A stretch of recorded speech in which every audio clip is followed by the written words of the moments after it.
Welcome to Barbados. Yes, beautiful Barbados. The Caribbean island welcomes well over 500,000 tourists every year. Not bad for a nation with a population hovering around 250,000. Tourists come to Barbados because of our friendly nature, our smile, we're always willing to assist, to help, and to put them right back on track. And believe you me, it is easy to get lost in the beauty of this 166 square mile island, the easternmost in the Caribbean chain. We have the Atlantic side, which is the East Coast. That's where we normally have our soup bowl. When you have the surfing, that's very rugged and rough from where we are here on the West Coast. Very great in terms of photo opportunities on the East Coast. And the West Coast is, in Barbados, we say it's the Gold Coast. It's very calm and passive over this end of the island. The West Coast is home to most of the 104 hotels on the island, including the well-known Crystal Cove Hotel. Crystal Cove is situated on the west coast of the island. It's an all-inclusive property. We carry 88 rooms here. Crystal Cove Hotel offers 2 restaurants and bars, complimentary water sports activities, which are inclusive of motorized water sports. We also offer a water taxi. The hotel also offers the fitness center, floodlit tennis courts, and a kids club. Guests come back year after year. They want to see a familiar face. It's a home away from home. It's like coming home. And metaphorically speaking, it is like coming home for a significant portion of tourists to Barbados. While plenty of Americans visit the island, a plurality of the tourists come from the United Kingdom. And for good reason. While Barbados became an independent nation in 1966, Barbados had been a British colony for centuries. 1627 is the year of settlement, English settlement on the island. Yes, the British settled Barbados in the early 17th century and controlled the island for over 300 years. So when traveling around the island in the 21st century, you can still feel that British influence today. From metrics, to driving on the wrong side of the road, to the countless cricket competitions along the Bajan countryside, Barbados beams British. Now for one community, the early English settlement of Barbados proved pivotal to their very existence. That community, Sephardic Jews who had moved to the Americas early in the 17th century. But before delving into the migration of Jews to Barbados, let's look back even further into the history of Sephardic or Spanish Jews. The classical definition of a Sephardic Jew is a Jew simply who traces his or her ancestry to the Iberian Peninsula. According to Jewish tradition, they have been there since the time of the first temple, which was destroyed in Jerusalem in 70 of the Common Era.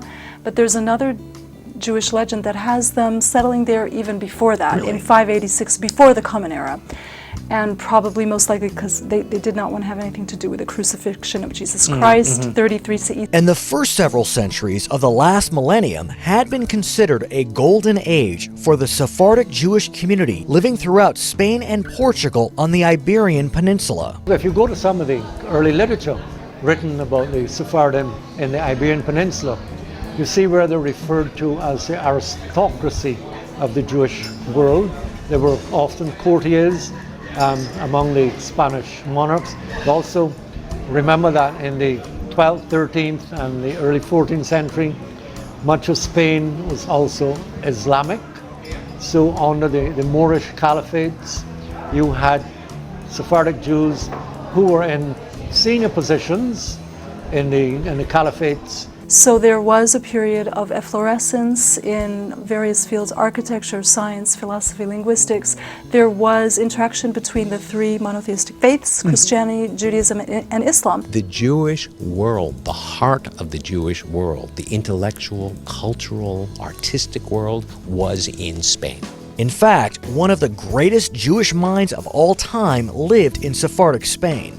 In Spain, you had Maimonides, who had this once-in-a-millennial genius, who was not only a great rabbi and a writer, he was a businessman, he was a physician, he was a philosopher who was comfortable with Greek philosophy. But the fate of this man presaged the future for Sephardic Jews. Suddenly, Maimonides found it difficult to live as a Jew. And many people say that he had to go undercover and hide his Judaism. He visited Israel, which was a holy place, but he couldn't live there. He lived in Egypt, in Fostat, but that's not where his heart was. His heart was always in Spain. As was the hearts of hundreds of thousands of Jews. It is estimated that perhaps the Sephardic population at any given point in time in the Iberian Peninsula was in excess of 200,000, and it may have been even more than that. Anywhere between 15 to 20% of the population of the Iberian Peninsula was Sephardic. From the 10th to the 15th century, the Jewish communities in our country shared their lives, their hopes with Muslims and Christians until the decree of expulsion signed in 1492 by the Catholic kings made an important and tragic change in the social and cultural life of medieval Sepharad. Now, when most Americans hear the year 1492, the historical event that immediately comes to mind, the Spanish monarch's decision to send Christopher Columbus on his voyage to the New World. Yet for world Jewry, 1492 marks a sad chapter in Jewish history. On the same day that Christopher Columbus set sail, the King and Queen of Spain issued their Edict of Expulsion. The Spanish Inquisition had begun.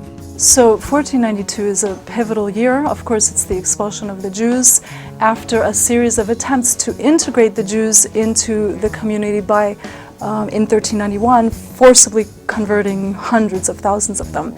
That did not work because many of them continued to have a Jewish identity in secret. And in fact, the Jews who had not been converted were influencing these converts to return to their ancestral Judaism. And that is what led Ferdinand and Isabel to decide, okay, we have to solve this problem once and for all. We want a unified nation, and we need to expel the Jews so they will not influence these conversos, these new converts. And that is why they expelled them.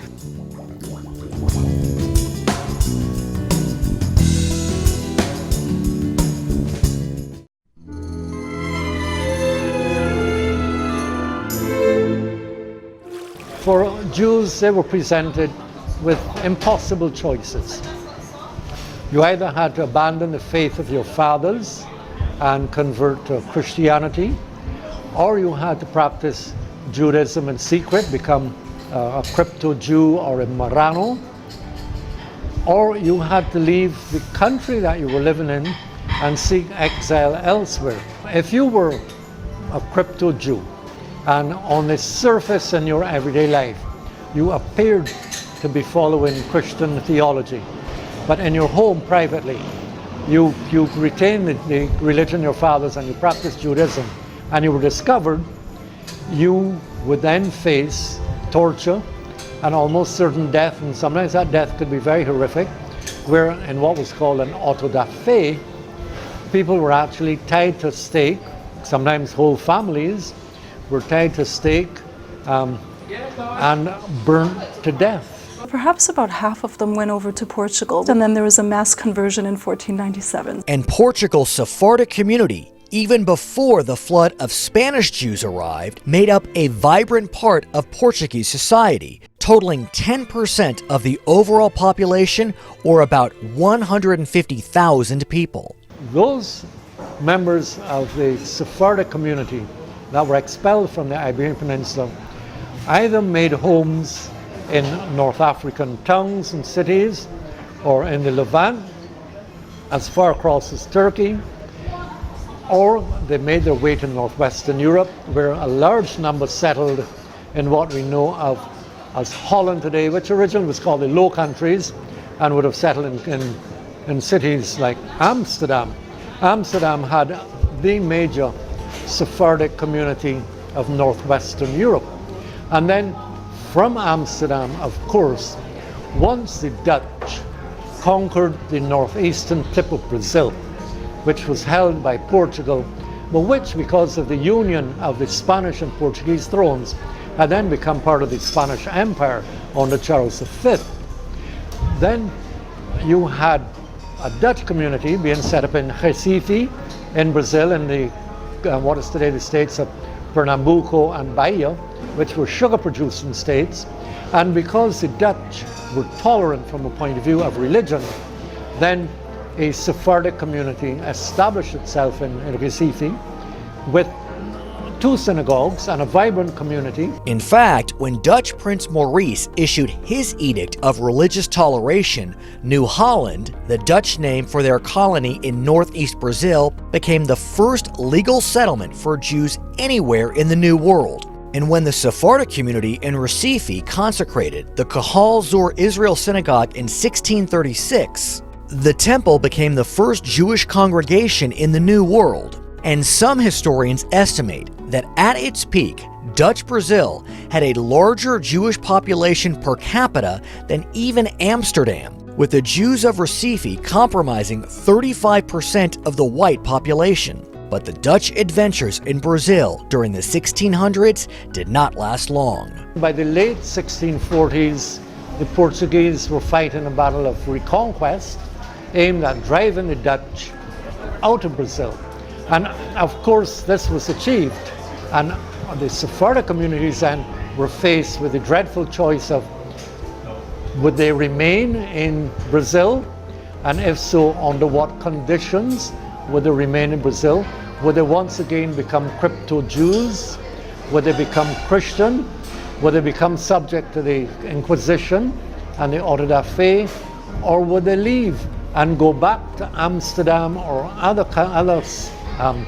capital cities in Europe, or do what they did, which essentially was to look for islands in the Caribbean to settle. And Barbados was one of those islands. Remember, the English, not the Spanish or Portuguese, were able to settle Barbados in the 1600s. Theoretically, Spain claimed the entire Americas. So Spain claimed all of the Caribbean, but they only occupied the islands known as the Greater Antilles. They occupied Cuba, Jamaica, Hispaniola, and Puerto Rico. The smaller islands of the Lesser Antilles were too insignificant for Spain to have an interest in. So by the 17th century, when northwestern Europe, and primarily Holland, England, and France, were looking for colonies in the Caribbean, they then occupied these islands that had not been occupied by Spain. Such as the island of Barbados. And as a result, Barbados became safe from the arm of the Spanish Inquisition for descendants of Spanish Jews who had immigrated to Holland and then Brazil. But that was not the only reason why the expelled Jews of Recife chose Barbados as their new home. What the Jews had was expertise in creating sugar, in growing the sugar cane, in the harvesting of it, and of course in the export of the commodity sugar and rum. There was encouragement given to the Sephardic Jews who had that knowledge of the sugar industry to migrate to Barbados. In fact, in 1655, 2 of the most prominent members of the Sephardic community in Recife requested special permission to relocate to Barbados from the highest levels of the British government. A letter had been written to Oliver Cromwell requesting permission for the Jews to come and settle in Barbados. That permission was granted before England then raised the ban on Jews living formally and officially in England. And that entry set into motion a major economic advancement for the island. That letter was written by Dr. De Mercado, who's in our graveyard. His son is incidentally brought the working plans of the windmill to Barbados and propelled Barbados into a modern mechanized era. And records indicate that by no later than 1660, this transplanted Jewish community had constructed a synagogue with accompanying cemetery in the largest city in Barbados, Bridgetown. The first documentary evidence we have comes from a land plat dated 1660, which shows quite clearly the existence of a synagogue. So we know that the synagogue predates 1660. The accepted date for the construction of the synagogue here is 1654.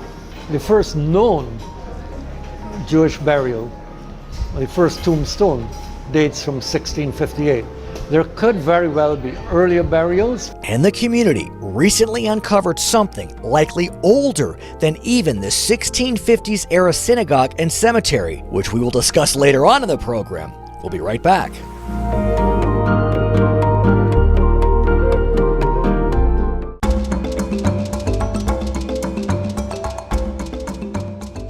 Numbering 100 to 200 souls, the early Sephardic settlers in Barbados did encounter some pushback from their Christian neighbors on the island.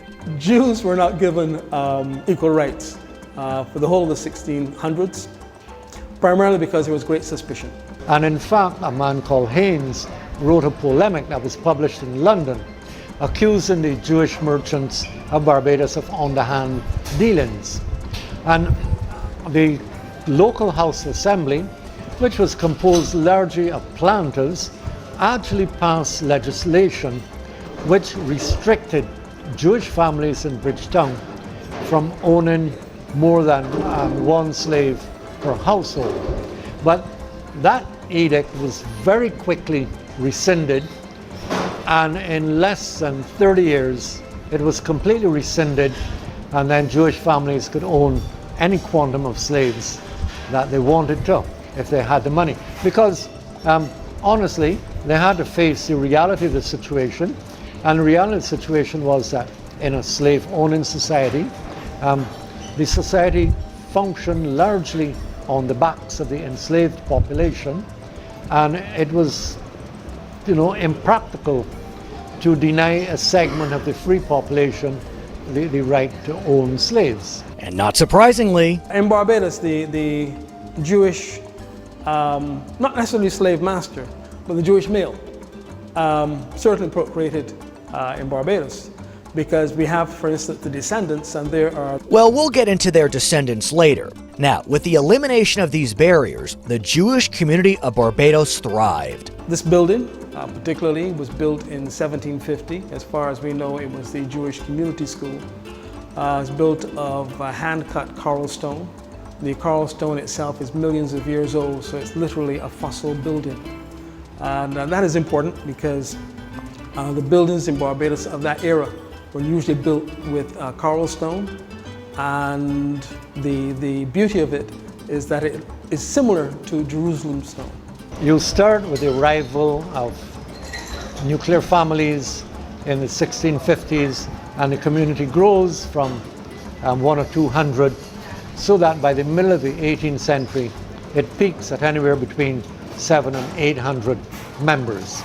And a Jewish community of that size translated to 10% of the entire population of Bridgetown, Barbados. But as the 18th century marched on, the Barbadian Jewish community began to dwindle. 1750, there was a decline in sugar production. We had a disease that hit the sugar crop, which literally decimated that. And so the cost of producing sugar went up, profits went down, and they began to leave the island. And then with the American Revolutionary War and the creation of the United States of America, you get a gradual draining off of the community as members then migrate to what will become the huge metropolis of New York, Philadelphia, Charleston in South Carolina, Newport.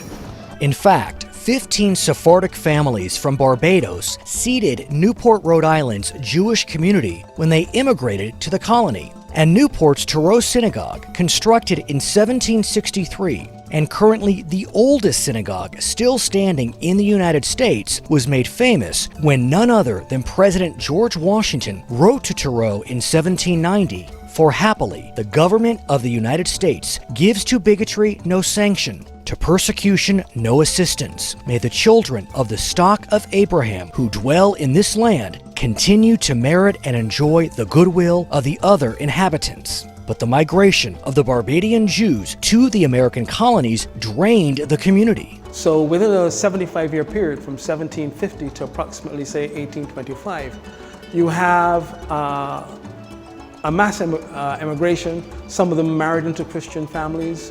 Some left the island just because they couldn't find anything to do. But it moved from 800 down to 91. By the early 1800s, again, you read the minutes of the Muhammad, and you can see that there's a sadness creeping in to the individuals who are taking the minutes. They refer to things like the diminution of our once glorious congregation. And then by 1833, just after the Great Hurricane, they're down to just 71. When the hurricane destroyed the roof of the synagogue, rather than throwing up their hands in despair and saying, our community has almost been depopulated. We're down to just a few people. It's very difficult to get a minivan together. But no, they said no. In fact, if you read the minutes, I mean, rays of hope come through. We know it was rebuilt by 1833 and had a grand reopening where the high life of Barbados were invited to participate in the affair. Yet, despite the excitement surrounding the grand reopening of the synagogue in 1833, the community did not rebound. By the second half of the 19th century, the drain on the community starts to take its toll. By 1867, you only have approximately 7 financial members in the synagogue. By 1925, there's just one practicing Jew, Joseph Beza. He found it difficult to maintain a synagogue because there was no one with him that was practicing the faith. He was in his 80s. He could no longer afford to maintain the temple. And so he wrote to Bevis Marks in London. Everything is sent to the Bevis Marks congregation in London.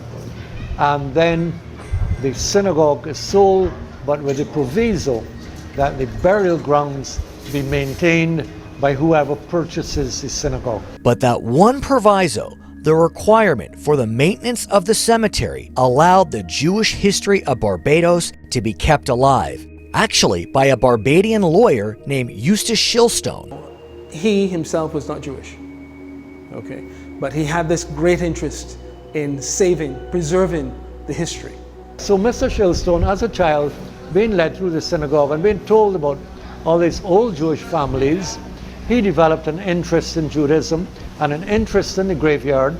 And later on, as a solicitor, his office was quite close to the graveyard. He'd go and he'd clear away the heavy overgrowth, and he copied down the various inscriptions. And through the Jewish Historical Society of London, in 1956, Shilstone published the book Jewish Monumental Inscriptions in Barbados. Now, while Shilstone was preserving Sephardic Jewish history in Barbados, a nascent Jewish community was developing on the island, who has continued Shilstone's work to recover the sacred history of the early Jews of Barbados.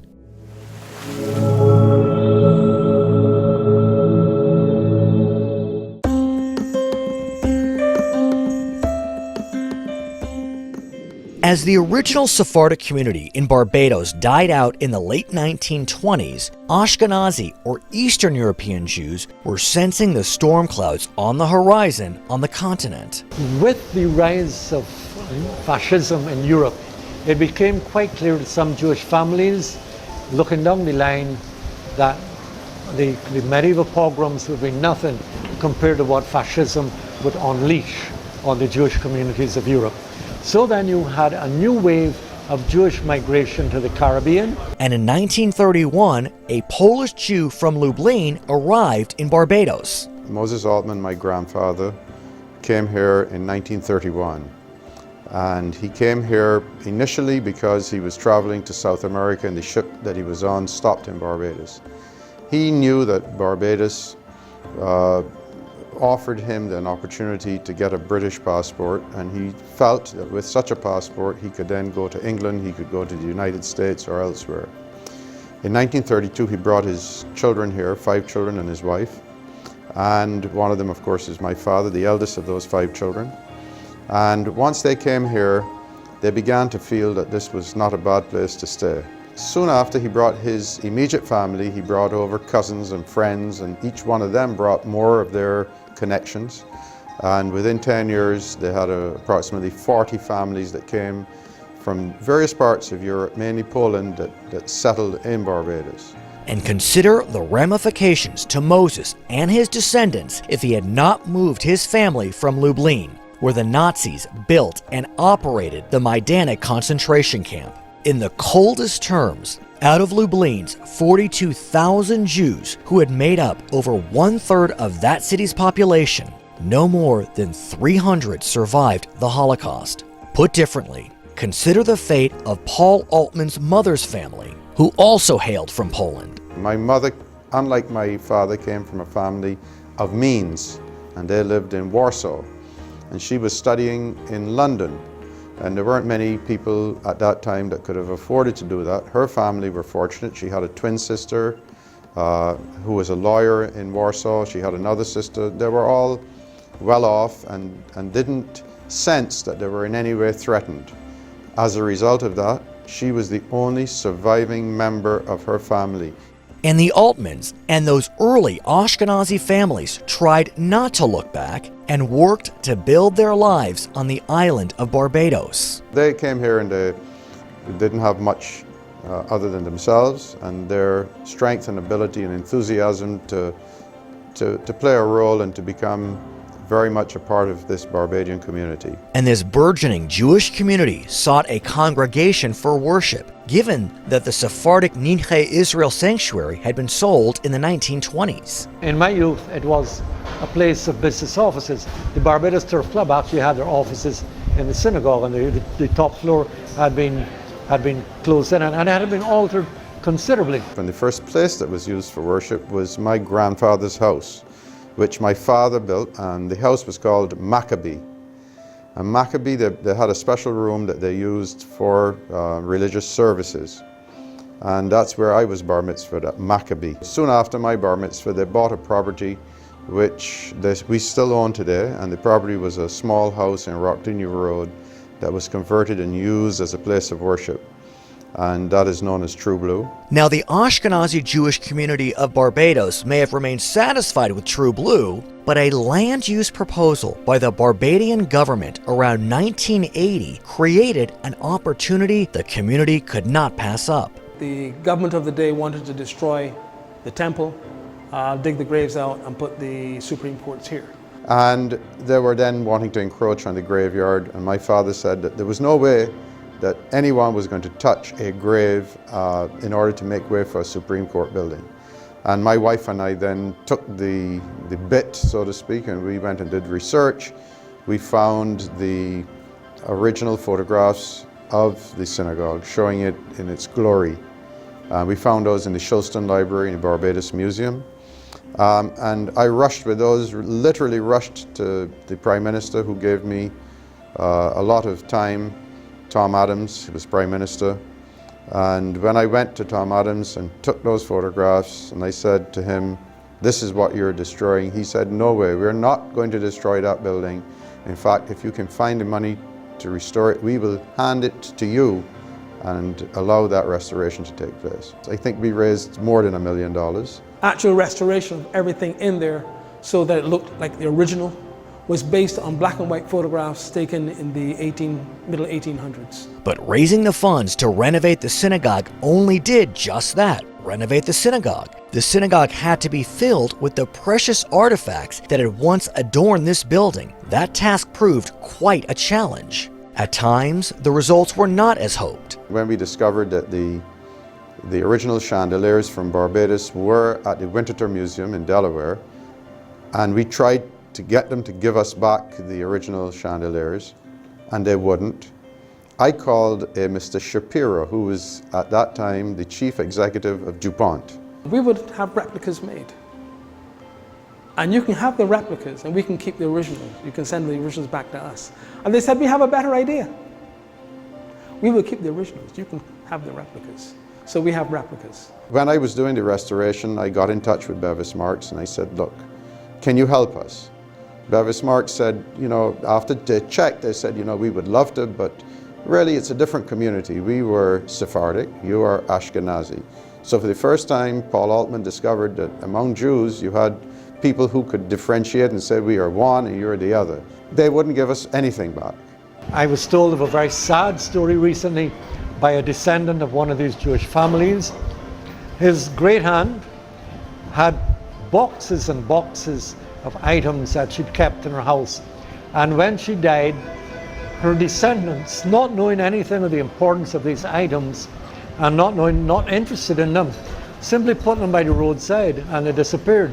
Other times, the results were better than could have been imagined, which we will uncover when we come back.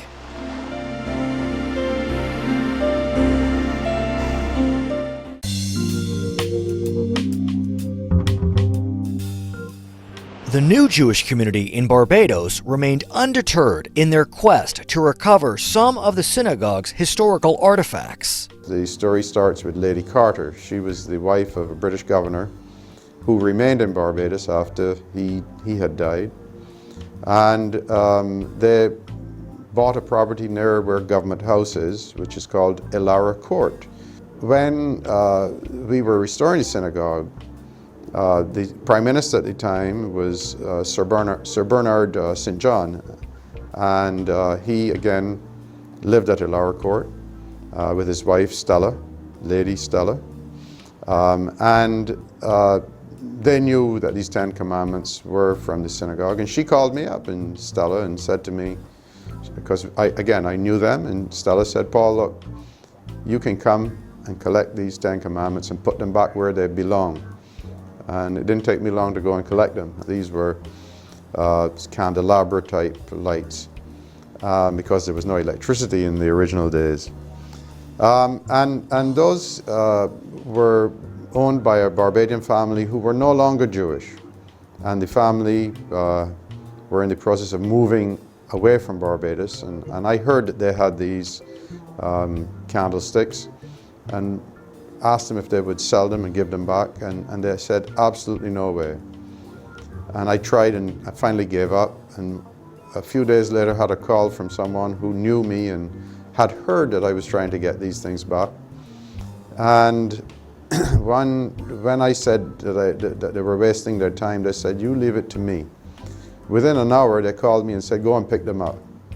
And I said, "Well, how did you manage?" And she said, "Well, I told her the story that my father told me.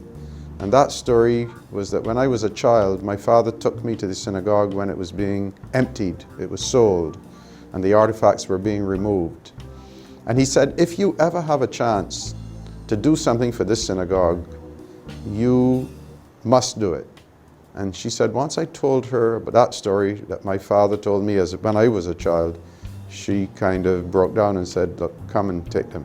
The construction effort proved arduous. It took a dedicated team of workers bringing various areas of expertise to the project. But after 4 years of hard and meticulous work, in 1987, Barbados celebrated the rededication of its Bridgetown Synagogue. The event which commemorated the rededication of the Bridgetown Synagogue in 1987 was a major day in my life. And it was, in many ways, the signature to the effort that we carried out to save the synagogue. And it was quite an event. So we had somewhere over 200, maybe 300 delegates from all over the British Commonwealth. But the revitalized Jewish community was not done restoring the history of the Sephardic Jews of Barbados. The cemetery restoration project is something that started in the beginning of the 21st century. We recognize the fact that not only is it important because of tourism, because of our heritage, and because of history, but it is also extremely important for our Jewish life, as we need a cemetery. And this is the only Jewish cemetery in Barbados. The Spanish or Portuguese inscriptions are themselves very interesting, and I know that many of the Sephardim were very attuned to Kabbalistic beliefs and mystical beliefs. And from work done on Sephardic cemeteries in other parts of the world, my reading shows me that there is this Kabbalistic or mystical or messianic reference or connection there. We managed to have someone come here from London who guided that work, and it was done, I can tell you, as professionally and as much according to the Jewish law as anyone could do it.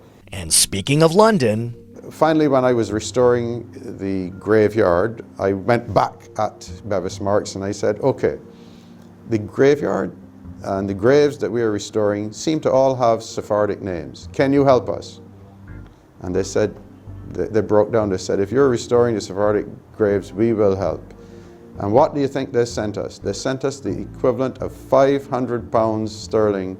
Yes, the 500 pounds Bevis Marks received in 1925 upon sale of the synagogue. And that involvement may have softened the prior recalcitrance of the Sephardic-affiliated Bevis Marks working with this new Ashkenazi community in Barbados. Until just about a year ago, through a friend of a friend, or a friend who has a home in Barbados who is friendly with a member of Bevis Marks, he got permission to have replicas made of what is known as the Remonim. Which brings us to the third phase of the tireless work of the modern Jewish community of Barbados to honor the original Sephardic settlers on the island.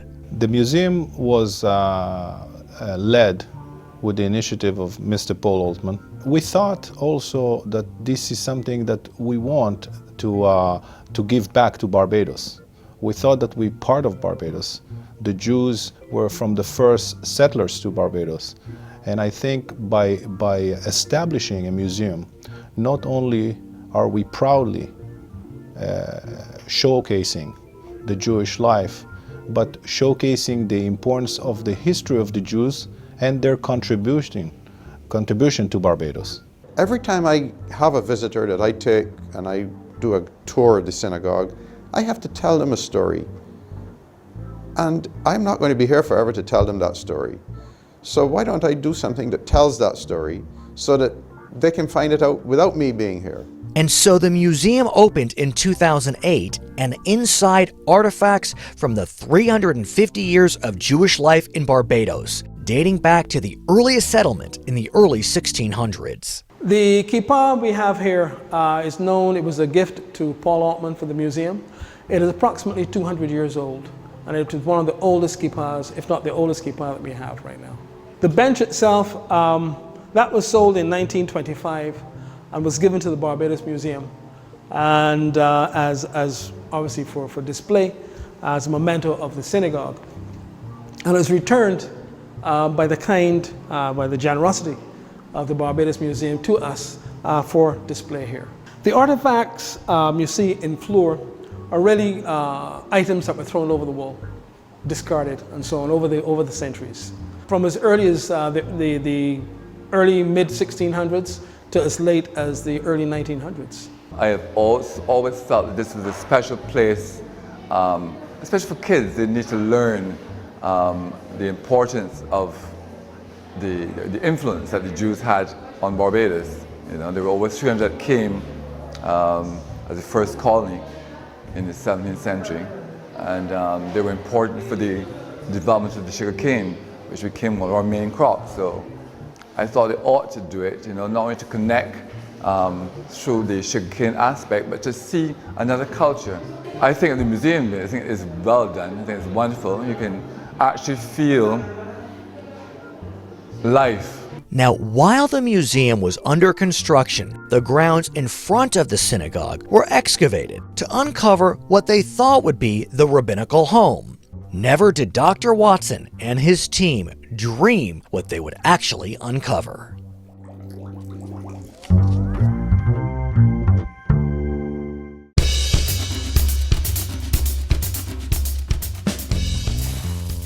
At the request of Paul Altman, Dr. Carl Watson and his PhD student Michael Stoner were excavating land in front of the synagogue in search of the rabbi's home. I was at home having lunch, and my telephone rang, and it was Michael Stoner on the line, and he said, I found a marble step. What do I do? What do you think it is? He said somebody on the compound thinks it might be a cellar. And I said, well, cellars will not have marble steps. You continue your excavation, I'm going to come down right now. So by the time I got down to the synagogue, they'd uncovered a second layer of steps, which were also marble. And we excavated down through to landing, and then we discovered we were excavating a rectangular stone structure, which went deeper and deeper. And we took out tons of debris. And when we were halfway down, alcoves started to appear, And then I got a long spade, and in one corner I dug and I put a steel rod down, and it came back with some moisture on the end. And I said to the class, I said, well, what we have here is probably the ritual bath. Dr. Watson's team had unearthed a mikveh, a Jewish ritual purification and cleansing bath filled with natural water from the earth. Honestly, it was a cathartic moment. It was like a spiritual moment, because as all the debris was cleared away from the corners of the rectangle, water started to bubble and clear crystal water rose. And it rose to what I consider to be the correct ritual height. And then, as if someone turned off a faucet, it stopped there and then. It was a very moving moment. I will tell you this on camera. I have a friend who has cancer. She's not Jewish, but when I told her the story of the filling of the mikveh, of the bath, she said, that water is holy, that water is sacred. Would I bring some for her? And I caught a little bottle and brought for her, and she drank it, and today she's in remission. So, you know, that's a very touching story.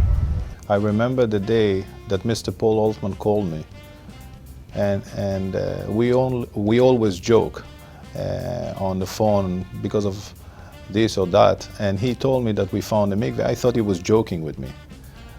After a few seconds, when I realized that he wasn't, I was, you know, in awe. I was shocked. I was amazed. How did we get to find it? Not only that, he told me it is in an almost perfect condition, and that's, for me, was a very spiritual moment. The significance of the mikveh in my mind is that it ties it together. It says, wait a minute, a museum you can build, a synagogue you can restore, but this is the real thing. The mikveh would have been created before the synagogue was built, because it is stated that if the Sephardim or Sephardics build a synagogue, they must build the mikveh before. It would have been built before 1654. As far as we know, it is the oldest full-size mikveh within the Americas. But the Sephardic Jews of Barbados left more than their synagogue, their cemetery, their mikveh. While the modern population of Barbados may be 90% black, remember, Sephardic men in Barbados during the slave era did what men throughout the Americas did during slavery. They procreated with slaves and passed along their family names. If you go to the telephone directory of Barbados today and you go through it, out jumps all these Sephardic names from the past. Well-known Sephardic names. To begin with, Aboab. I'll tell you an interesting story, because I was taking a roll call in class once, and this very beautiful young girl of mixed ancestry came in and she gave me her name, Ruth Aboab. And I said, oh my goodness, I know that name. That's a very famous Sephardic name. And she said, oh yes, well, you know, I am a Sephardic in ancestry because we've done our family tree. Depisa. Oh, there are many Depisas in Barbados today. Messiahs. There are white, brown, and black Messiahs on Barbados today, all descended from the original 17th century Messiahs of Barbados. Carvalho. There are many Carvalhos in the telephone directory. There are Pintos. You go through, you'll find the names. Da Costa.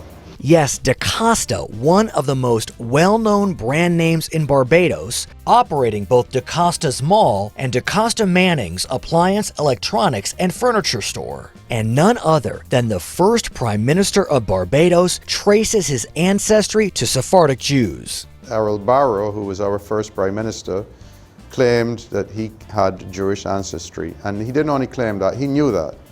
And if you want more proof than that, you go into the graveyard in Bridgetown and you see Barrow, and next to it you see the grave of Baruch. So the Baruch was the original name and it became Barrow. So while descendants of the original Sephardic Jews may not participate in modern Jewish life, all of Barbados, indeed the entire world, celebrates the renaissance of Jewish history and Jewish life on this beautiful Caribbean island. I tell people that no matter what I will ever do in my lifetime, there will be nothing that will have more meaning and significance than the fact that I was able to save a part of the history of the Jews and part of the history of this island of Barbados.